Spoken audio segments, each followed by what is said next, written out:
Have you ever been so busy you missed something really important? In the Bible, a king made that same excuse, and it cost him everything. This is the story of the escaped prisoner from 1 Kings 20, and why it still matters for us today. King Ahab of Israel had just won 2 massive battles, not because he was powerful, but because God gave him the victory. His enemy?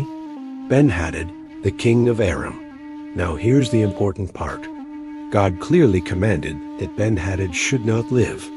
His time of judgment had come. But what did Ahab do?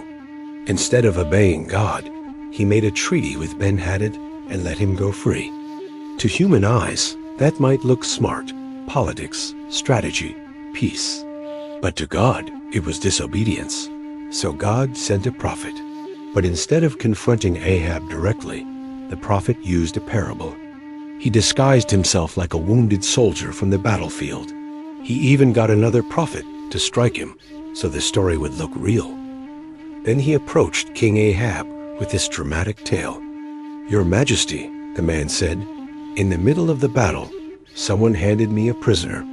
I was told, 'Guard this man with your life. If he escapes, it's your life for his life, or you'll pay a heavy fine.' But while I was busy here and there, the prisoner slipped away." King Ahab didn't hesitate. He judged the case. "Then you've pronounced your own sentence. You let him go, you pay the price." It was quick, simple, logical. But then came the twist. The prophet tore off his disguise. He looked Ahab in the eye and said, "This is you. Just as you judged that escaped prisoner, so God has judged you. You let Ben-Hadad go, even though the Lord appointed him for destruction. Now it will be your life for his life, your people for his people." Imagine the silence in that moment. Ahab had condemned himself with his own words. This story is short, but the message is huge. Disobedience brings judgment. Ahab thought making peace was smart. God called it rebellion. Ahab thought mercy to the enemy was wisdom. God called it betrayal. And his excuse? "I was busy here and there." But being busy doesn't excuse disobedience. Not for Ahab, not for us. How often do we say the same thing? "I was too busy to pray, too busy to spend time with family, too busy to do what I knew was right."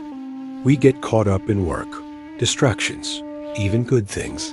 But the one command from God gets pushed aside. Like the escaped prisoner, opportunities slip away. And like Ahab, we risk losing what matters most. So here's the takeaway. Obedience is greater than victory. God doesn't just want us to win battles. He wants us to trust and obey His word, even when it doesn't make sense. Don't let life's busyness rob you of God's blessing. Don't trade obedience for excuses. Because in the end, it's not about being busy here and there. It's about being faithful right where God placed you. If you believe obedience is better than sacrifice, and you want to walk in God's will, type Amen in the comments below.